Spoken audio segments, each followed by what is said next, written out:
আৰু মাংগলিক দোষৰ লগত আৰু কিছুমান কথা আছে।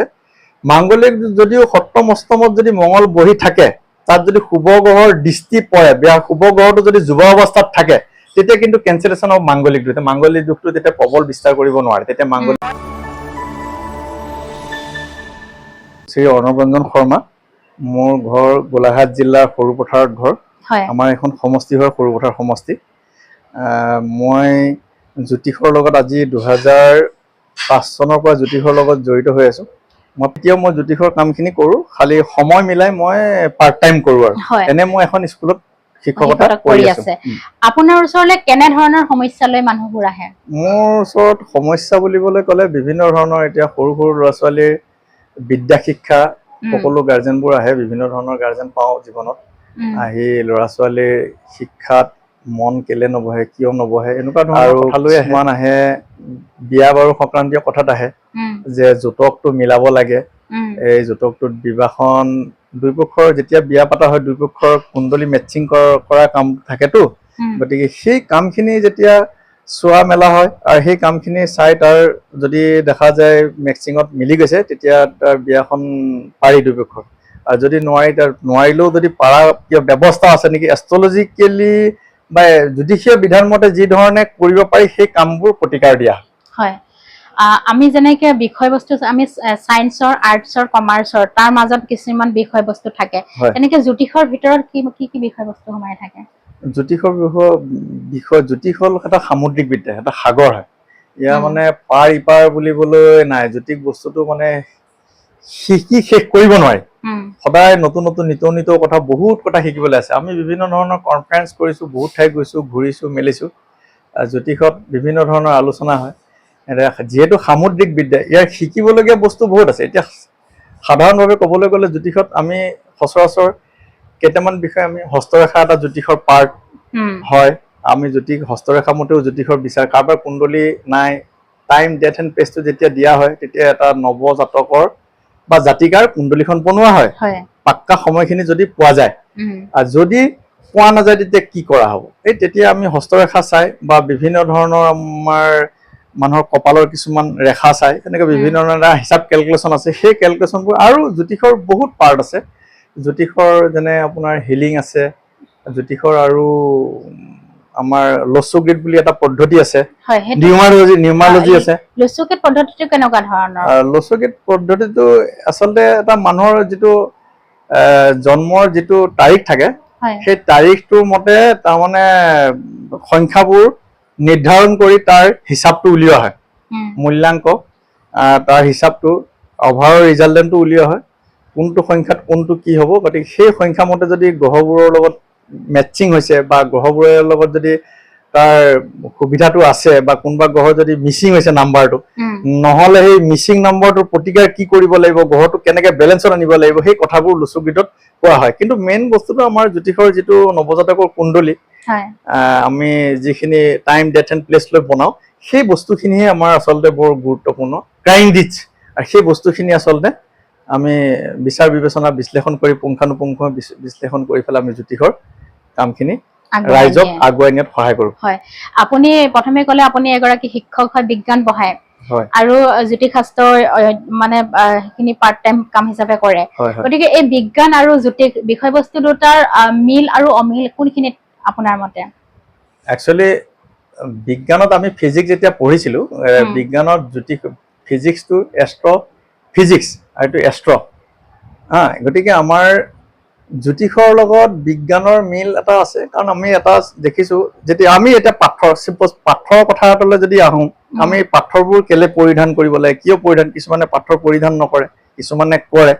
যেতিয়া মই বিজ্ঞানসন্মতভাৱে বুজাই দিছোঁ, আজি মানুহৰ যেতিয়া নৱজাতক এটা জন্ম হয়, বা ছোৱালী এজনী জন্ম হয়, তেতিয়া আমি যি নৱগ্ৰহৰ বিচাৰ কৰোঁ, সেই বিচাৰ কৰা মতে যদি কোনোবা এটা গ্ৰহ বিভিন্ন অৱস্থাত থকা বুলি কওঁ, আমি যেনে যুৱ অৱস্থাত, মৃত অৱস্থাত, বৃদ্ধ অৱস্থাত, যদি বৃদ্ধ অৱস্থাত থাকে বা মৃত অৱস্থাত থাকে, কুমাৰ অৱস্থা, যুৱ অৱস্থাত, এতিয়া আমি চাব লাগিব গোটেই কুণ্ডলীখন বিচাৰ। যদি কুমাৰ অৱস্থাত থাকে, যুৱ অৱস্থাত থাকে, তেতিয়া তাৰ এনাৰ্জিটো, sun is the main source of the energy. গতিকে ছানৰ যিটো ৰে, সেই যুৱ অৱস্থাত আৰু কুমাৰ অৱস্থাত থকা ইণ্ডিকেশ্যনটোৱে প্ৰমাণ কৰে যে গ্ৰহটো বলৱান। আৰু যদি গ্ৰহটো বলৱান নহয় তেতিয়া মৃত অৱস্থাত আছে বা বৃদ্ধ অৱস্থাত আছে বা গ্ৰহটো এটা সুবিধাজনক অৱস্থাত স্থিতিত নাই, তেনে ক্ষেত্ৰত আমি কি কৰিব লাগিব, সেই ৰেটো ল'বৰ কাৰণে তেতিয়া আমি কি কৰিব লাগিব, জ্যোতিষৰ ৰত্ন পৰিধান আমি কৰিব লাগিব, ৰত্নটো গ্ৰহটোক পাৱাৰ দিবৰ কাৰণে। তাতো কথা আছে কোনটো ৰত্ন আমি পৰিধান কৰিব লাগিব, জ্যোতিষত এটা কথা আছে। এতিয়া মই উদাহৰণ সাপেক্ষে কওঁ, কিছুমান ৰত্ন কোনোবা লগ্ন সাপেক্ষে পৰিধান কৰিব লাগিব, কিছুমান লগ্ন সাপেক্ষে কিছুমান পাত্ৰ পৰিধান কৰিব নোৱাৰে। আৰু ৰত্ন পৰিধান কৰিব নোৱাৰিলে আমি তেতিয়া এই নক্ষত্ৰ বিচাৰ কৰি আমি গ্ৰহৰ কিছুমান দান দক্ষিণা দি আমি জ্যোতিষৰ যিটো ব্যৱস্থাৰে আমি নৱগ্ৰহক এটা কণ্ট্ৰলত কৰিব পাৰি। এইটো ছায়েন্সৰ লগত গোটেই বস্তুটো ৰিলেটেড। গতিকে ৰে কথাটো ছায়েন্সৰ জ্যোতিষৰ আমাৰ যিটো এতিয়া সূৰ্যৰ ৰশ্মিটো কমি গৈছে, গতিকে ছানৰ ৰশ্মিটো পেলাবৰ কাৰণে আমি ৰুবি পাথৰটো পিন্ধিব লাগিব। গতিকে এইটো ক্ৰিয়া বিক্ৰিয়াৰ কথা আছে, বিজ্ঞান পাইছোঁ। গতিকে ৰশ্মিটো যদি এনি টাইম এনেও পাথৰ নিপিন্ধাকে আমাৰ ৰশ্মিবোৰ শৰীৰত প্ৰৱেশ কৰি আছে, কিন্তু পাথৰটো পিন্ধাৰ লগে লগে আমাৰ কি হয়, তেতিয়া তাত আমাৰ বিক্ৰিয়া হয়, ক্ৰিয়া হয়। এই বস্তুটোৰ লগে লগে আমাৰ বিচ্ছুৰণ, যিটো পোহৰৰ বিচ্ছুৰণ, আৰু সেইটোৱে আমাৰ ক্ৰিয়া কৰি তাৰ এটা যদি আমি শুভ ভাৱত আছে, সেই ছানৰ ৰেটো পৰি আমাক কিছু পৰিমাণে আমাক দেহাটো সকাহ দিব পাৰে। গতিকে এইটো চাইণ্টিফিকেলি আমি বিশ্লেষণবোৰ লৈ যাব পাৰোঁ। হয়, মানে বিষয়বস্তুটো কি হয় আপুনি ভালকৈ বুজাই দিয়কচোন। আচ্ছা, মাংগলিক দোষ এনেকুৱা এটা কথা, জ্যোতিষীয় মতে আমি এষ্ট্ৰলজিকেল মতে, মই যিহেতু মই এষ্ট্ৰলজি চৰ্চা কৰি এষ্ট্ৰলজিকেল মতে মই ক'ম, মাংগলিক দোষ একচুৱেলি যেতিয়া গ্ৰহবোৰ মানে বিশেষকৈ গ্ৰহবোৰৰ ভিতৰত মঙ্গল গ্ৰহ যেতিয়া কেন্দ্ৰত থাকে, সপ্তম আৰু অষ্টমত থাকে, দ্বাদশত যেতিয়া থাকে আৰু কেন্দ্ৰত থাকে, তেতিয়া মাংগলিক দোষৰ সৃষ্টি হয়। কিছুমান বিশেষ স্থানত মঙ্গলটো বহি থাকিলে মাংগলিক দোষ হয়। আৰু বিশেষকৈ সপ্তম আৰু অষ্টম স্থানৰ মাংগলিক দোষটো প্ৰবল মাংগলিক দোষ হয়। আৰু সেই মাংগলিক দোষৰ কাৰণে প্ৰতিকাৰৰ কিছুমান বিধান আছে। আৰু মাংগলিক দোষটো একচুৱেলি ল'ৰা বা ছোৱালীৰ জাতক জাতিকাৰ মানে 28 বছৰ বয়সলৈ কিন্তু মাংগলিক দোষ থাকে। সেইকাৰণে এজন ল'ৰা 28ৰ পাছত মাংগলিক দোষে বৰ প্ৰভাৱ বিস্তাৰ কৰিব নোৱাৰে জাতক জাতিকাক। 28 বছৰ, সেইকাৰণে কাৰোবাৰ যদি প্ৰবল মাংগলিক থাকে, 28 বছৰ বয়সলৈ এজন ল'ৰাই আচলতে বিয়া পাতিব নালাগে মাংগলিক দোষ। যদিও মাংগলিক দোষত পাতিবলৈ বিচাৰে, যদি ঠিক হৈছে বা কিবা কাৰণত, তেতিয়া সেই বিধি বিধানখিনি প্ৰতিকাৰ কৰি পাতিলে প্ৰব্লেমটো নাই। আৰু জেনেৰেলি আমাৰ ল'ৰাৰ মাংগলিক দোষ থাকিলে বিয়াৰ ক্ষেত্ৰত, in case of marriage related, ছোৱালীৰো মাংগলিক দোষ থাকিব লাগিব। আৰু ল'ৰাৰ মাংগলিক দোষ আছে, ছোৱালীৰ নাই, তেতিয়া অলপ প্ৰব্লেম হ'ব। আৰু যদি ল'ৰাৰো আছে ছোৱালীৰো থাকিব লাগিব, তেতিয়া প্ৰব্লেম নাই। আৰু দুইটা থাকিলে ভাল, দুইটা নাথাকিলে ভাল। নাথাকিলে দুইটা নাথাকিব লাগিব, থাকিলে দুইটা থাকিব লাগিব। আৰু যদি ল'ৰাৰ আছে মাংগলিক দোষ, ল'ৰাটোক যদি শুভ গ্ৰহৰ দৃষ্টি, যদি মঙ্গলটোত যদি দৃষ্টি মাৰি আছে, শুভ গ্ৰহ যিকোনো হ'ব পাৰে, বৃহস্পতি, গুৰু বৃহস্পতি হ'ব পাৰে, শুক্ৰ গ্ৰহও হ'ব পাৰে, চন্দ্ৰ গ্ৰহও হ'ব পাৰে, বুধ গ্ৰহও হ'ব পাৰে আপোনাৰ। গতিকে এই শুভ গ্ৰহ বিলাকৰ যদি দৃষ্টি, লগতে যদি শুভ গ্ৰহবোৰ যদি যুৱ অৱস্থাত আছে, তেতিয়া কিন্তু মাংগলিক দোষটো কাটা যায়। তেতিয়া মাংগলিক দোষে বৰ, আৰু 28 বছৰ পাৰ হ'লে অট'মেটিকেলি মাংগলিক দোষে তেতিয়া প্ৰভাৱ বিস্তাৰ কৰিব নোৱাৰে জাতক বা জাতিকাক। তেতিয়া তথাপিও মঙ্গলৰ যিটো নেচাৰেল, যিহেতু পাপ গ্ৰহ বুলি কওঁ, মঙ্গলক পাপ গ্ৰহ বুলি ধৰা হৈছে। আমাৰ 9টা গ্ৰহৰ 5টাই পাপ গ্ৰহ, 4টাই শুভ গ্ৰহ, চন্দ্ৰ, বুধ, বৃহস্পতি, শুক্ৰ, 4টা শুভ গ্ৰহ, 5টা পাপ গ্ৰহ, শনি, ৰাহু, কেতু, ৰবি, মঙ্গল, এইখিনি হ'ল পাপ গ্ৰহ। গতিকে পাপ গ্ৰহৰ দৃষ্টি যদি পৰে, তেতিয়া কিন্তু প্ৰব্লেম হোৱাৰ চান্স আছে। তেতিয়া কিন্তু অভিজ্ঞ জ্যোতিষীৰ ওচৰত তেতিয়া মাংগলিক দোষৰ কাৰণে কি কি বিধি বিধান আছে, সেইখিনি নিৰাময় কৰি কামখিনি কৰিলে তেওঁলোকৰ বিবাহ হৈ গ'ল, এটা জ্যোতি মই উদাহৰণ হিচাপে ধৰিছো। তাৰপিছত 28 বছৰলৈকে যিহেতু মাংগলিক দোষৰ প্ৰভাৱটো থাকে, আপুনি ক'লে তেওঁলোকৰ বয়স 28 বছৰ পাৰ হোৱাৰ পাছত সেইখন সংসাৰ কেনেকুৱা হ'ব? কিন্তু আগতে বিয়া পাতিছিলে, ধৰক মাংগলিক দোষ থকাৰ সময়তে বিয়া পাতিছে, তেনেকুৱা কথা নাই। 28 বছৰৰ পিছতো সংসাৰখন সুন্দৰ সুস্থিতভাৱে যাব। তাতো মই আপোনাক অলৰেডি কৈছো যে আমাৰ যদি শুভ গ্ৰহৰ দৃষ্টি যদি থাকে মাংগলিকৰ ওপৰত, তেতিয়া 28 বছৰ আগত পাতিলেও প্ৰব্লেম নাই, 28 বছৰ পাছত পাতিলেতো আৰু প্ৰব্লেম নাই, তেতিয়া প্ৰব্লেম নাই। কিন্তু শুভ গ্ৰহৰ দৃষ্টি যদি মঙ্গলৰ ওপৰত পৰিছে, মঙ্গল গ্ৰহটো যদি মঙ্গল গ্ৰহৰ ওপৰত যদি শুভ গ্ৰহৰ দৃষ্টি যদি পৰিছে, তেতিয়া আপোনাৰ মাংগলিক দোষটো। জ্যোতিষীৰ ওচৰলৈ যেতিয়া আমি চাব যাওঁ, বিভিন্ন প্ৰতিকাৰ দিয়ে, তাৰ ভিতৰত এটা প্ৰধান হৈছে ৰত্ন পৰিধান কৰিব। এই ৰত্ন পৰিধান কিয় কৰিব লাগে?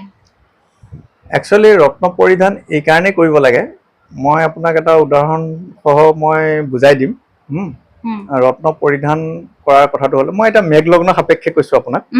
প্ৰথম হ'ল ৰাশি চক্ৰৰ, যিহেতু আমাৰ মেঘ ৰাশি প্ৰথম ৰাশি, গতিকে আমাৰ যেনেকে ৰাশি 12টা, লগ্ন আমাৰ হ'ল আপোনাৰ 12টা লগ্ন আছে। গতিকে 12টা লগ্নত এতিয়া মই মেঘ লগ্ন সাপেক্ষে আপোনাৰ কৈছো। মেঘ লগ্নৰ জাতক জাতিকাসকলৰ যদি মই প্ৰথমটো আহিলো ৰবিৰ কথালৈ আহিলো, ৰবি গ্ৰহক সাপেক্ষে মই ক'বলৈ বিচাৰিছো, যদি জন্মতে মেঘ লগ্নৰ জাতক জাতিকাৰ ৰবিটো যদি কাতি মাহত জন্ম হয়, তুলা ৰাশিত যদি ৰবিটো থাকে, তুলা ৰাশিত ৰবিটো থকা অৰ্থটো হ'ল কাতি মাহত জন্ম জাতক জাতিকা, তেতিয়া ৰবি গ্ৰহটো নিচস্ত হৈ থাকে। তেতিয়া ৰবি গ্ৰহটোক আমি অকণমান যৎকিঞ্চিত পাৱাৰটো দি অকণমান আপলিফমেণ্ট কৰাৰ কাৰণে ৰত্ন পৰিধান কৰা কথাটো আহিব। আৰু যদি কথা আছে তাতো, যদি মই ডিগ্ৰী লৈ ক'ব বিচাৰিছো, ৰবিৰ যদি ডিগ্ৰী 10 ডিগ্ৰীৰ ওপৰত থাকে, 10 ডিগ্ৰীৰ ওপৰত থাকে, যদি ৰবিটো যুৱ অৱস্থা হয়, তেতিয়া কাতি মাহত জন্ম হ'লেও ৰবিটো বলৱান হ'ব। কিন্তু 10 ডিগ্ৰীৰ বিল' হ'লে ৰবিটো অকণমান ডিপ্লিটেড হৈ থাকে, দুৰ্বল হৈ থাকে, নিচস্ত হৈ থাকে। গতিকে যেতিয়া ৰবিটো দুৰ্বল হৈ থাকিব, তেতিয়া আমি তাক পাৱাৰ দিবৰ কাৰণে মেঘ লগ্ন সাপেক্ষে আমি ৰবি পাৱাৰটো, ৰবিৰ কাৰণে ৰবি ৰত্নটো আমি পৰিধান কৰিব লাগে। পাথৰ পিন্ধাৰ মেইন কথা এইটোৱে, যদি গ্ৰহটো দুৰ্বল হৈ থাকে, তাক পাৱাৰ দিবলগীয়া কথাটো কাৰণেহে পাথৰ পিন্ধিব লাগে। আৰু যদি গ্ৰহটো ভালে হৈ থাকে, পাথৰ নিপিন্ধাকৈ প্ৰতিকাৰ কৰা সম্ভৱ হয়নে? পাথৰ নিপিন্ধাকৈ প্ৰতিকাৰ কৰিব পাৰি। মই এতিয়া আপুনি চব উদাহৰণস্বৰূপে মই পাথৰ নিপিন্ধো, আপুনি মোক সুধিব পাৰে মই কি কৰো। মই যিখিনি নিত্য নৈমিত্তিক যিখিনি মোৰ পৰম্পৰা বা মোৰ ট্ৰেডিশ্যন, মই কামখিনি মই ৰাতিপুৱা শুই উঠাৰ পৰা মই সেইখিনি সদায় কৰোঁ। আৰু মই নেদেখাজনক বিশ্বাস কৰোঁ, নেদেখা ফ'ৰ্চ এটা আছে। গতিকে আৰু মোৰ যিখিনি পৰম্পৰা, যিটো ছিষ্টেম, মই ছিষ্টেম মতে কাম কৰোঁ। আৰু বিশেষকৈ আমাৰ অসমীয়া সমাজত, অসমীয়া মানুহৰ বহাগ মাহটোত নক্ষত্ৰ বিচাৰ কৰি পেলাই যদি নক্ষত্ৰটো যদি অশুভ হয়, তেতিয়া নক্ষত্ৰ বৰ্ষফলটো চাই নক্ষত্ৰৰ দোষটো যদি থাকে, তাৰ দান দক্ষিণাখিনি কৰিব লাগে।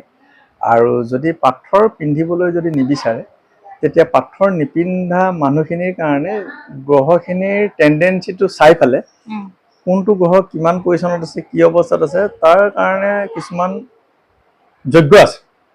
সেইখিনি খৰচ হয় কিবা কিবি, এইটো যিসকলে পূজা পাঠ কৰে তেওঁলোকে জানিব। গতিকে সেই পুৰোহিতৰ বিদ্বান পুৰোহিতৰ থ্ৰুদি আমি চাইণ্টিফিকেলি পূজাখিনি যদি কৰোঁ, নিশ্চয় ৰিলিফ পাম। হয়, যিসকলৰ হাতত টকা পইচা আছে, তেওঁ দাম দিয়া আঙঠিটোও পিন্ধিলে, নাইবা তেওঁ যজ্ঞখনো কৰিলে, কিন্তু সকলো ইমান সচ্ছল নহয়, তেওঁ কি কৰিব? সেইটোৱে কথা।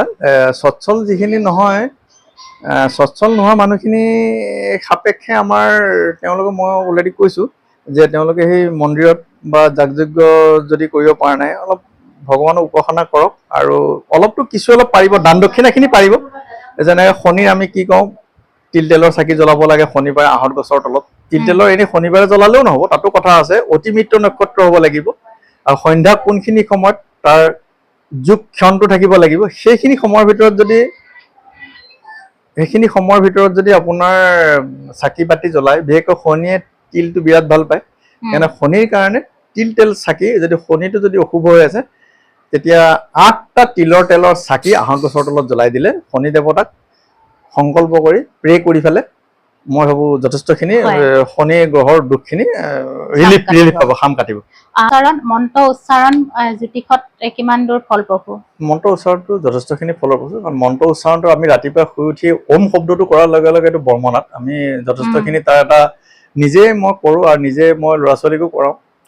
মই যোগৰ ৰিলেটত কামো কৰিছিলোঁ কাৰণে, গতিকে মই গম পাওঁ এইখিনি পুৰা দেহা মন আত্মা শৰীৰ সুস্থ থাকে। গতিকে সেইখিনি বহুতখিনি ফলপ্ৰসূ হয়। মন্ত্ৰৰ লগে লগে আৰু এটা কথা মনলৈ আহিছে যে আমি মন্ত্ৰ পজিটিভ নিগেটিভ দুটা কামৰ কাৰণে মন্ত্ৰ ব্যৱহাৰ কৰে আমাৰ সমাজ ব্যৱস্থাত। গতিকে জ্যোতিষত দুইটাই থাকে নে এটা থাকে? নাই, একচুৱেলি আমি যিহেতু জ্যোতিষটো এটা সততা লাইন হয়, গতিকে আমি সাত্বিকতা লাইনতে কাম কৰিব লাগিব। আমি ইয়াততো সেই নিগেটিভ এনাৰ্জি কথাটো নাহে। নিগেটিভ এনাৰ্জি হ'ল মনৰ ভাৱ এটা, মনেৰে যদি ভাবিছে মোৰ আজি কিবা এটা উদাহৰণ লৈ পেলাই যে মই কামটো নহ'ব নেকি, নোৱাৰিম নেকি, নাজাম নেকি, এই ভাৱবোৰ আনিব নালাগে। সদায় পজিটিভ পজিটিভ হ'ব লাগে প্ৰতিটো মুহূৰ্তত। আৰু মানুহে মই ভাবোঁ পজিটিভ ধ্যান ধাৰণা লৈ খালি ধৈৰ্যশীল হ'ব লাগে।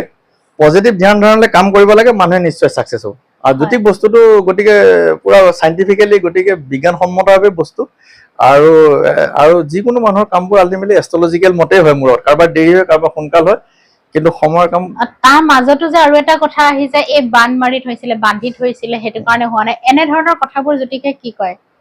এনেকুৱা ধৰণৰ কথা ক'ৰবাত থাকিব পাৰে, কিন্তু এইবিলাক কথাৰ কোনো চাইণ্টিফিক বেছটো নাই, সেইটোত মই ভাবোঁ। আৰু সেইবোৰ কৰিলেও একো নাই। মানুহে নিজৰ যদি পজিটিভ এনাৰ্জি যদি এটা মানুহে বা জাতক জাতিকে যদি ভাইব্ৰেশ্যন কৰিব পাৰে, নিজকে যদি সুস্থিৰভাৱে সুনিয়ন্ত্ৰিতভাৱে নিজক পৰিচালনা কৰে, কোনো অপশক্তিয়ে ক্ৰিয়া কৰিব নোৱাৰে, মই ভাবোঁ। আৰু নেদেখাজন আছে, নেদেখাজনক প্ৰে কৰিব লাগে, নেদেখাজনে যথেষ্টখিনি এনাৰ্জি দিব। আৰু মই এটাই জানো, ভাল আত্মা ভাল মন, বেয়া আত্মা বেয়া মন। গতিকে আত্মাটো 3টা উপাদানেৰে গঠিত: মন, বুদ্ধি, সংস্কাৰ। সৰুৰ পৰা আমি কি সংস্কাৰ শিকিছোঁ? মনটো। সেইকাৰণে যেতিয়া মানুহে মৃত্যু হৈ গ'লে এই 3টা বস্তুৱে লৈ যায়, মন, বুদ্ধি, সংস্কাৰ। সেই 3টা উপাদানেৰে আত্মাটো গঠিত। গতিকে আত্মাটোক আমি যেনেকৈ মোবাইল ৰিচাৰ্জ দিওঁ, আত্মাটোক আমি ৰেক্টিফিকেশ্যন কৰি দিব লাগিব। ভাল আত্মা ভাল মন, বেয়া আত্মা বেয়া মন। নিগেটিভ বস্তুবিলাক, বেয়া কথা আহিলে বা অদৰকাৰী কথা আহিলে নিগেটিভ কথাটো আহে। গতিকে অদৰকাৰী কথা বা বেয়া শব্দবোৰ আচলতে আহিব নালাগে। গতিকে পজিটিভ, আমি কাম কিমান হৈছে নহৈছে সেইটো এটা বেলেগ কথা, কিন্তু পজিটিভ আমি ধ্যান ধাৰণেৰে যি কামেই হওক, আৰু যিটো কাম কৰিলে নিজৰ উপকাৰ হয়, ৰাইজৰো উপকাৰ হয়, সমাজৰো উপকাৰ হয়, ঘৰৰ ফেমিলিৰ উপকাৰ হয়, সেই পজিটিভ ধ্যান ধাৰণালৈ মানুহে সমাজ জীৱনত সুনিয়ন্ত্ৰিতভাৱে চলিব লাগে, মই ভাবোঁ। আই থিংক ডেট ৱে। হয়, এইখিনিতে আৰু যদি মানুহে ধনী হবৰ কাৰণে কিছুমান বহুত উপায় কৰে, পাশ্চাত্য জ্যোতিষো আমাৰ মাজত সোমাই পৰিছে, তাৰ কিছুমান নম্বৰো লিখে, এনেকুৱা ধৰণৰ, বা কিবা চুইচ ৱৰ্ড কয়। কিন্তু আমাৰ ভাৰতীয় জ্যোতিষত অৱশ্যে বেলেগ। ভাৰতীয় জ্যোতিষত মই জনা মতে কুবেৰ যুগ বা লক্ষ্মী যুগ, এনেকুৱা ধৰণৰ কিবা কিবি কথা কিছুমান থাকে। এই বিষয়ত আপুনি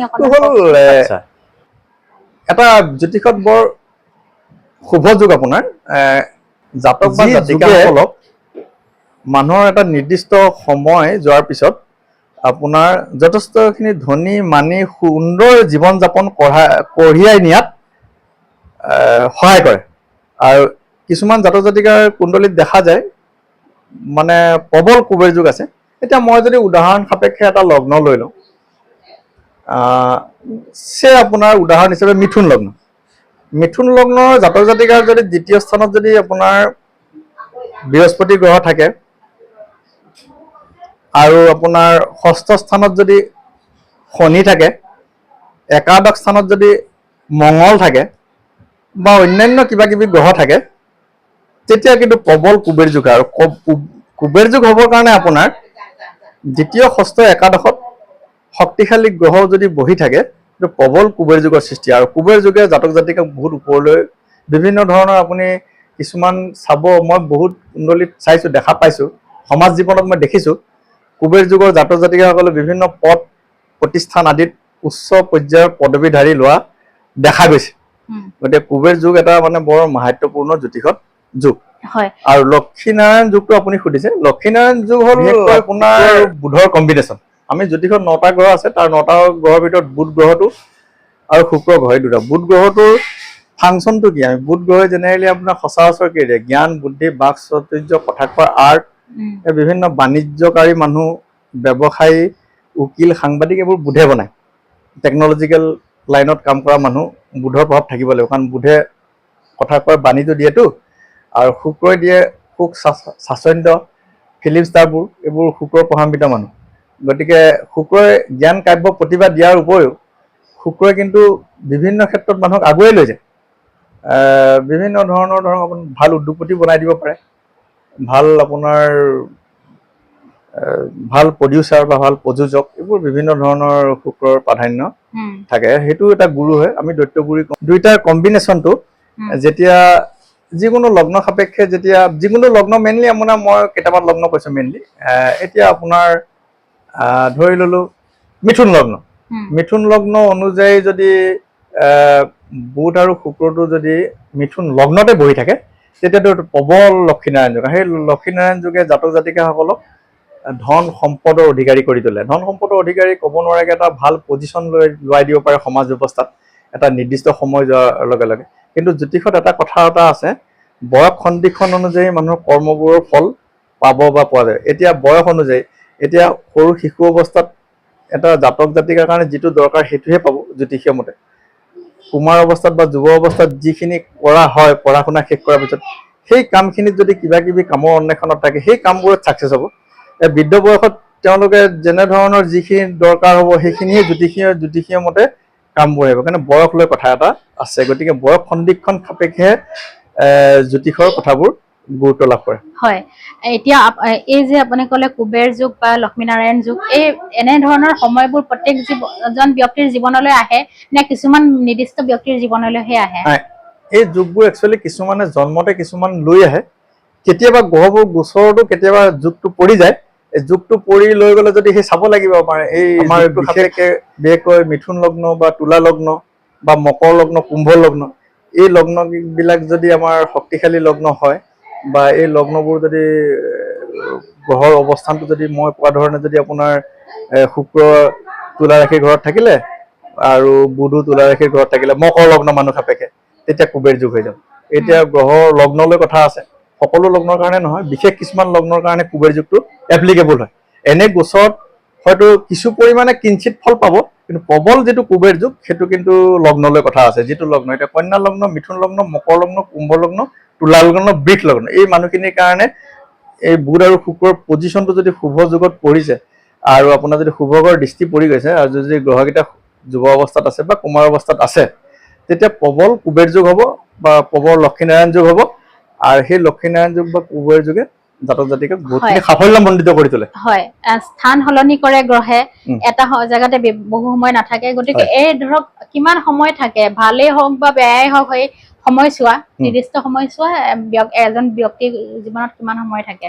এতিয়া আপোনাৰ গোচৰ অনুযায়ী আমি ক'ব লাগিব কিছুমান গ্ৰহৰ যেতিয়া গোচৰ হয়, এতিয়া চন্দ্ৰ গ্ৰহটো এটা ৰাশিত 8 দিন থাকে, ৰবিয়ে এমাহ থাকে, এটা ৰাশি পাৰ হোৱাৰ পিছত আন ৰাশি পাবলৈ এমাহ থাকে, শনিয়ে এটা ৰাশিত 2.5 বছৰ থাকে, ঠিক আছে, মঙলে 45 দিন থাকে, শুক্ৰই 28 দিন থাকে, বৃহস্পতি এবছৰ থাকে এটা গ্ৰহ। গতিকে যিবোৰ ৰাহুৱে 1.5 বছৰ থাকে, ৰাহুৱে 1.5 বছৰ থাকে মানে দুই সমসপ্তমত পূৰণ দৃষ্টি দি আছে, পূৰ্ণ দৃষ্টি। গতিকে সি 1.5 বছৰ থাকিলে সিও 1.5 বছৰ, কাৰণ দুইটা সদায় দেখি থাকিব লাগিব। ৰাহু আৰু কেতু দুইটাৰ বিপৰীতধৰ্মী গ্ৰহ, গতিকে দুইটাৰ নেচাৰ বেলেগ। ৰাহুৱে মানে কি এনহেন্স কৰে, বঢ়ায়, কেতুৱে বিচ্ছেদ কৰায়, কেতুৰ ফাংচনেল বিচ্ছেদ। আৰু কেতুৰ এষ্ট্ৰলজিকেল ভাষাত মানে আধ্যাত্মিক সম্পন্ন গ্ৰহ বুলি কয়। যদি বৃহস্পতি গ্ৰহটো যদি ষ্ট্ৰং কৰিব পৰা যায়, কেতুৰ আধ্যাত্মিকতাটো তেতিয়া ফল লাভ কৰে মানুহ।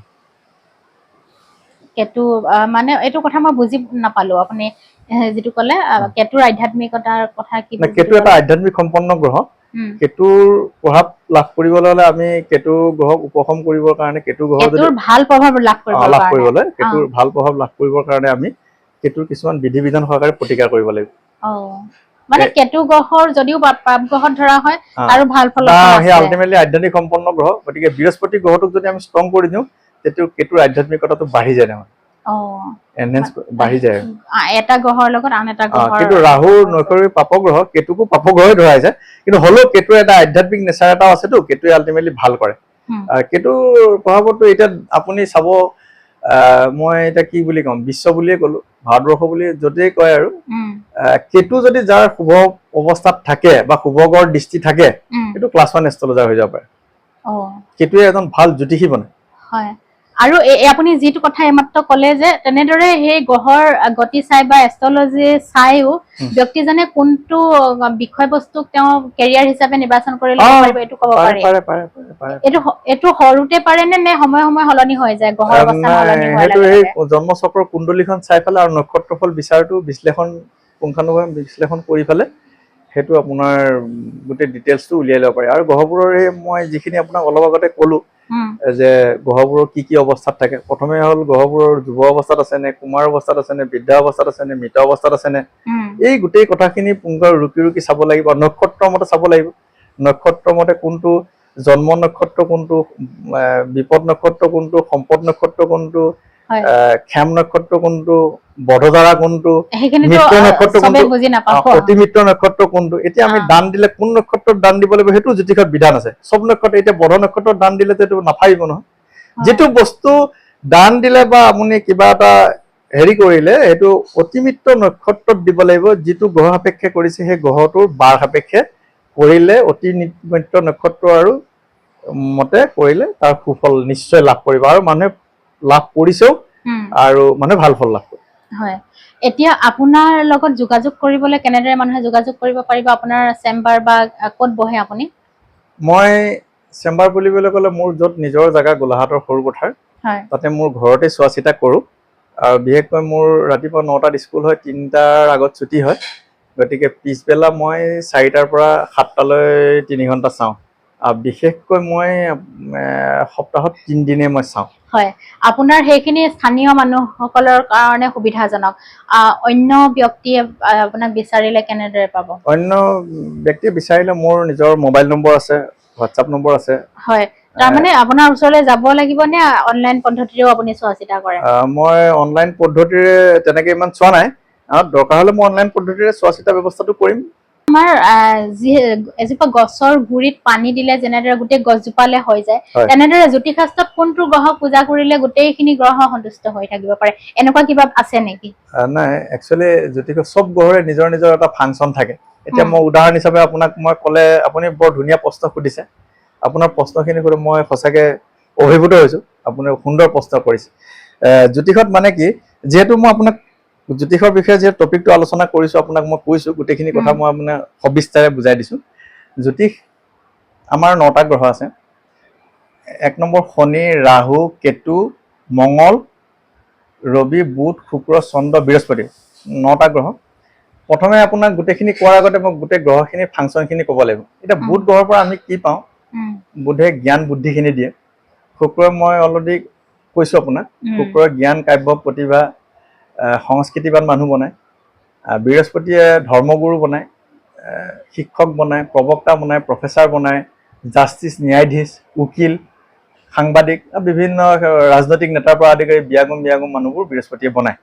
শনিয়েও বনায়, শনিয়ে আচানকভাৱে বনায়, ৰাহুৱে বনায়। কিন্তু কলিৰ যুগত ৰাহুক ৰজা বুলি কৈছে, কলিকা ৰাজা বুলি কয়। গতিকে কলিৰ যুগত মানে ৰাহুক দৃষ্টি সদায় বক্ৰ দৃষ্টি, বক্ৰপথ।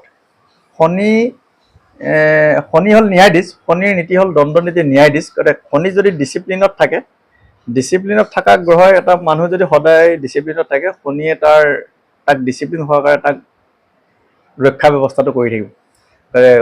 যদি তাৰ হেৰিত বেছিকৈ অতিক্ৰম কৰি গুচি যায়, তেতিয়া কিন্তু শনিয়ে নিষ্ঠাৰ নিদিয়ে। তেনেকৈ উদাহৰণ হিচাপে শনিৰ যেতিয়া চাৰে হয়, চাৰে কথাটো হ'ল 7.5 বছৰ, 2.5 বছৰ 3টাই মানে 7.5 বছৰ। তাৰপৰা যদি মই এটা উদাহৰণ দিলোঁ, ধৰক মেঘ ৰাশিৰ মানুহ, মেঘ ৰাশিৰ ঘৰটো প্ৰথম ঘৰ বুলি ধৰা, মই আপোনাক প্ৰথম ঘৰৰ কাৰণে মেঘ ৰাশিৰ ঘৰটোৰে বুজাই দিছোঁ। মেঘ ৰাশিৰ প্ৰথম ঘৰ, প্ৰথম ৰাশিটোত যদি শনি বহি থাকে, সেইটো 4.5, তাত 2.5 বছৰ শনি থাকিব। ছেকেণ্ড ঘৰটো হ'ল বৃষ ৰাশিৰ ঘৰ, তাতো 2.5 বছৰ শনি থাকিব। কিন্তু মিথুন ৰাশি যেতিয়া সোমাই যাব, শনি প্ৰৱেশ কৰিব 2.5 বছৰ শেষ হোৱাৰ পিছত, তেতিয়া কিন্তু 4.5 নহয় আৰু মেঘ ৰাশি অলৰেডি খতম হৈ যাব। কিন্তু মেঘ ৰাশিৰ যিটো আগৰ ঘৰ, মীন ৰাশিৰ ঘৰ, মীনৰ পিছত মেঘ আহে, সেইটো 2.5 বছৰ। টোটেল 2.5 3টা আপুনি যোগ কৰক, 7.5 বছৰ 4.5। এতিয়া চেটাৰ্ণ ইজ দ্য এক্সিকিউটৰ প্লেনেট, কাৰ্যকৰী গ্ৰহ বুলি কয়। এই আপোনাৰ আমি যদি চাওঁ, মঙ্গলটো কি কাৰক গ্ৰহ? ভাতৃকাৰক গ্ৰহ। ৰবিটো পিতৃকাৰক গ্ৰহ, চন্দ্ৰটো মাতৃকাৰক গ্ৰহ, শুক্ৰটো আপোনাৰ মাতৃকাৰক গ্ৰহও বুজায়, ভগ্নীকাৰক গ্ৰহও বুজায়, আৰু বিভিন্ন ধৰণৰ কাৰক গ্ৰহ শুক্ৰ। গতিকে এই গ্ৰহবিলাকৰ কাৰকতা অনুসৰি যদি আমি এটা উদাহৰণ হিচাপে যাওঁ, এই শনিৰ 4.5 মানে কি দুৰ্ভোগ ভুগিব লাগে। শনিৰ 4.5 মানুহে যিমান ভয় খায় সিমান ভয় খাব লাগে, কাৰণ কথা নাই। ভয় কোনবোৰে খাব? যিবোৰে ইলিগেল কৰিছে, অন্যায় কৰিছে, মানে দুৰ্নীতি কৰিছে, অপৰাধ কৰিছে, ক্ৰাইম কৰিছে। শনিয়ে কিন্তু নেৰে, কিন্তু পিছ নেৰে, কিন্তু শনিয়ে মানে সেই তাক চাজা দিবই, ফল দিব। সেইকাৰণে চেটাৰ্ণ ইজ দ্য এক্সিকিউটৰ। গতিকে কাৰো হ'ব নালাগে, ভাল কাম কৰিলে ভাল ফল দিব। শনিয়ে ভাল ফল দিয়ে, শনিয়ে মানুহ উঠাইও দিয়ে, শনিয়ে নমাইও দিয়ে, উঠাইও দিয়ে। শনিৰ সেইকাৰণে শনিক এটা কোৱা হয় যে এটা বৃহস্পতিৰ ফাংচনৰ নিচিনাই। বৃহস্পতিও তেনেকৈ ন্যায়াধীশ হয়। বৃহস্পতিটো ধৰ্মগুৰু, নীতিনিষ্ঠ আৰু সৎ চিন্তা, সৎ পৰামৰ্শ, এনেকুৱা ধৰণৰ কথাবোৰ বৃহস্পতিৰ লগত জড়িত। আৰু ৰাহু হ'ল ধাহি মুহি, মানে কোনো নিৰ্দয়, মায়া মোহ নাই, একদম নিৰ্দয় ধৰণে মানে কাম কাজ কৰি মানে আগবাঢ়ি যোৱা কেপাচিটিটো ৰাহুৰ মানে টেণ্ডেঞ্চি। এইটো চাব লাগিব গ্ৰহবিলাকৰ। যদি জন্মতে ৰাহুটো যদি শুভ অৱস্থাত থাকিবলৈ হ'লে শুভ গ্ৰহৰ দৃষ্টি থাকিব লাগিব। ৰাহুটোক পাৱাৰ বেছি দিলে বেয়া। ৰাহুটোক ভাল মানুহৰ, সৎ মানুহৰ কাৰণে ৰাহুৰ পাৱাৰটো নাথাকাই ভাল। যিবোৰ এটা নীতিনিষ্ঠত বা সতত থাকি ভাল পায় আৰু এটা ডিচিপ্লিন এৰিয়ান মানুহ, এইবোৰ মানুহৰ ৰাহুটো। কিন্তু তাৰ অৰ্থ এইটো নহয় ৰাহুটো একচুৱেলি মানুহৰ ৰাহুৰ পাৱাৰটো বেছি হোৱাটো উচিত নহয় মানে মই ভাবোঁ আৰু মানে মোৰ থিংকিং আৰু গতিকে ৰাহুটোৱে মানে নকৰিবলগীয়া কাম কৰি দিয়ে গতিকে ৰাহুৰ টেণ্ডেঞ্চিত কি কৰিছে কি নকৰিছে মানে মানুহে নিজে ক'ব নোৱাৰে গতিকে ৰাহুৰ আচলতে পাৱাৰটো এটা লেভেলত থাকিব লাগে বেলেঞ্চত থাকিব লাগে সেইটো থাকিলে তাৰ মানে গুৰিত পানী দিয়া বুলি এটা গ্ৰহক নহয় প্ৰত্যেকটো গ্ৰহতে কাৰণ প্ৰতিটো গ্ৰহৰে যিহেতু ফাংচন আছে গুৰিত গতিকে গুৰিত পানী গোটেইখিনিতে ঢালিব লাগিব তেতিয়া গ্ৰহবোৰ বেলেঞ্চত থাকিব এতিয়া ৰবিৰ প্ৰতিকাৰটো আপুনি বেলগছত যেনেকে মই এটা উদাহৰণ দিছোঁ ৰবিক বেলেঞ্চত আনিব লাগে আপুনি যে তামৰ ঘটিত যদি চেনি অকণমান লৈ ফেলে প্ৰতি ৰবিবাৰে যদি আপোনাক ওম সূৰ্যদেৱাই নমঃ ওম সূৰ্যদেৱাই নমঃ যদি আপুনি মন্ত্ৰ কৰি যদি জলপন কৰে বেলগছত নিশ্চয় আপুনি ৰবি দেৱতা ভাল বেলগছত দিয়ে নে সূৰ্যক প্ৰণাম কৰি তুলসীটো দিব পাৰে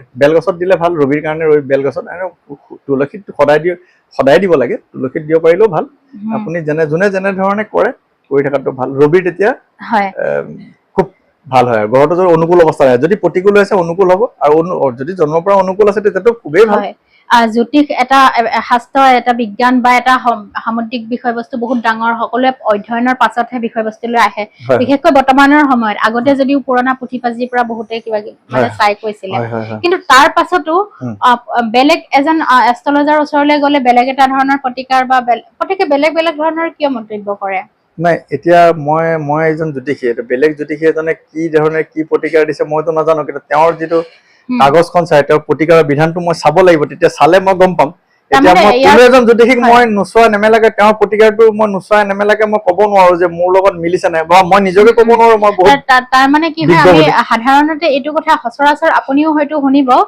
যে এজন জ্যোতিষীৰ ওচৰলৈ গৈছিলো তেওঁ দেখোন এনেকে ক'লে গতিকে আন এজনৰ ওচৰলৈ গ'লে আকৌ কথাটো অকমান বেলেগ ধৰণে কৰে মানে কয় কথাটো